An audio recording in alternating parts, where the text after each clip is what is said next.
तर नागपंचमीच्या माझ्याकडून तुम्हा सर्वांना खूप शुभेच्छा।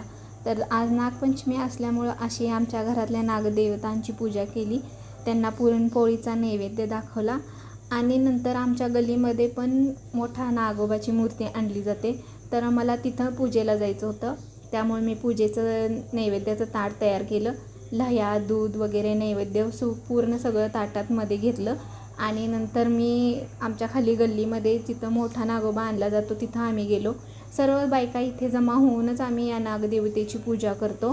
नैवेद्य दाखवला, पूजा केली आणि आज पंचमी म्हटल्यानंतर झोक्यावर बसणं तर आलंच, त्यामुळं मी प्राप्तीनं झोक्यावर बसण्याचा आनंद लुटला। नंतर प्राप्ती तिच्या पप्पांच्या बरोबर पण झोक्यावर बसून तिनं पण झोका घेण्याचा आनंद लुटला आणि नंतर फक्त आम्ही दोघांनीच मोठा झोका चढवला, पण त्याचं काही शूट घेता आलं नाही, त्यामुळं काय ते काही मी ह्या व्हिडिओमध्ये तुम्हाला दाखवू शकत